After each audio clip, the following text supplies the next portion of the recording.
Hello everybody and welcome to Forever Rugby on Forever Sports, and in the first match of the 2020 Carling Currie Cup, the Sharks have dismantled the Pumas 45 points to 10 in a pretty mistake-riddled Pumas performance where 95% of the time they were doing things reasonably well and just stupid mistakes, stupid, really basic errors that just cost them. And all the Sharks did was pretty much just live on the Pumas' mistakes and take their chances.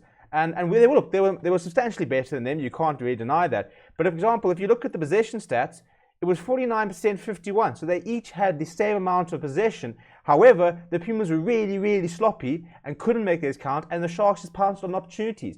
And I'll use Jeremy Ward's first try as the perfect example for to sum up the entire match, where a kick was made earlier, and they failed to deal with it properly. They did a bounce type thing, and then a ruck wasn't well secured. The ball goes loose, it gets kicked forward. Devin Williams picks it up. He has JJ van der Mesh coming down, and I'm not the fastest player. Steps around, looks, sees he's got no space, so he turns around and throws a 50-50 pass. Jeremy Ward smothers the receiver, pretty much pulls him over, throws him, knocks the ball on, he dots down. So in a position where all the Pumas had to do was clear their lines and they would have been fine, suddenly they conceded 7 points.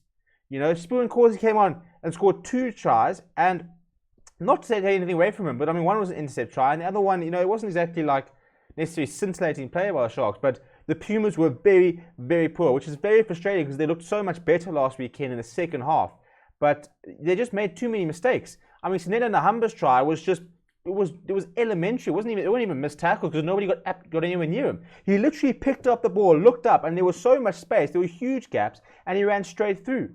It was far too easy for the Sharks tonight. Far too easy. And take nothing away from them. They played well and they deserved their win. I mean, you can't say nobody doesn't deserve a 45-10 win.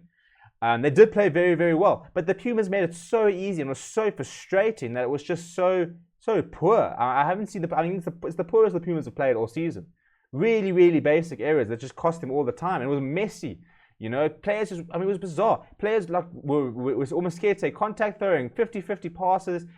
Really, really poor little chip kicks over, which were being, you know, gathered. It was just a really, really below par performance. You look at the missed tackles. Sharks actually missed 6 tackles to Pumas 4. So they made lots of tackles and stuff like that, but they conceded 17 turnovers. 17 turnovers. They were really, really poor at the breakdown. They won just 57% of the rucks. You know, they just couldn't get into the game. You know, set pieces of scrums were very even. I mean, it was 6 scrums won by the Sharks, 5 won by the Pumas, and the Sharks lost 3. So, you know, the scrums are pretty even. And I think the Pumas front row can take a lot of credit for the fact that they managed to stand up. But, you know, I mean, how do the Sharks concede 20 penalties and still win 45-10, you know, and a yellow card?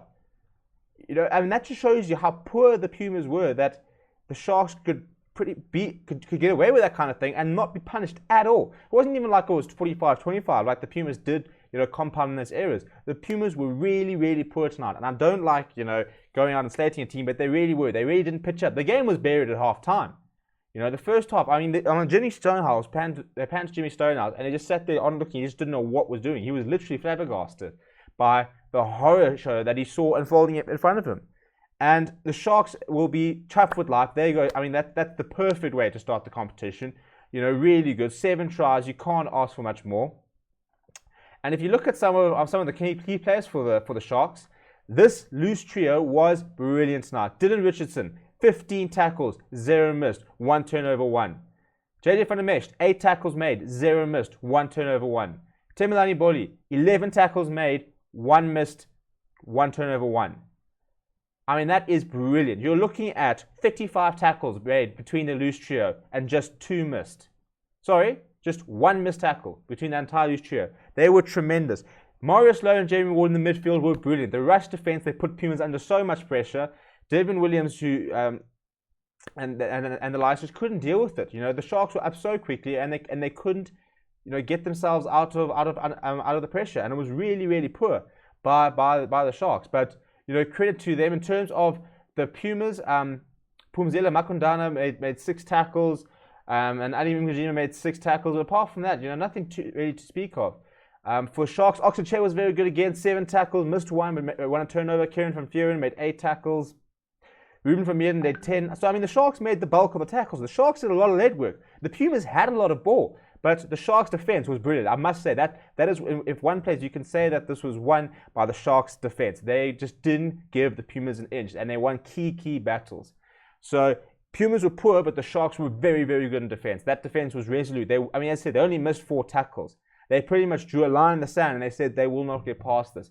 And they won key penalties, they won key moments, and the Pumas just couldn't get into the game at all. So credit to the Sharks, who were fantastic. They really were fantastic tonight, and deserved that win. But a really, really poor game by the Pumas. And in terms of discipline, look, Timberlani Body was very good in tackles, but he did concede a lot of penalties. 5 penalties conceded there by him. 5 penalties conceded by Jeremy Ward as well, who was, to be fair, got 2 tries to his name. So he'll be very chuffed with his captain's performance. But on attack, you look at a couple of players. I thought, sorry, just gonna move to here.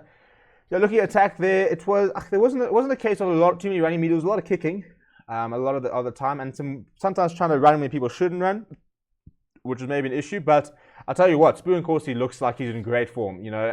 2 tries to his name, made a good tackle, but a nice covering tackle towards the end.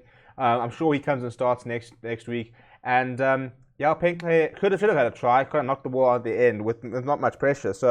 But it wouldn't surprise me if we're going to see Madosh Tamwe and Spoon Corsi as the wing choice moving forward. Let me know what you think of the match down below. I thought it was a pretty poor performance by the Pumas, and the Sharks were very good and defended very, very well. Did not give an inch, and every single time the Pumas made a mistake, the Sharks were there to say thank you for the points. Thank you for the points. And that's how they racked up 45 points to just 10 from the Pumas. But let me know what you thought in the comments below. Don't forget to smash the like, subscribe to the channel as well. Tomorrow we will be doing a review of the Lions Griquas game, as well as a live watch along of the Bulls Western Province game as of there 7 p.m. Make sure you do come and join us, come and hang out in the evening. Thank you very much for watching. As always, it is a pleasure to chat to you. My name is Stephen, and I'll chat to you very, very soon.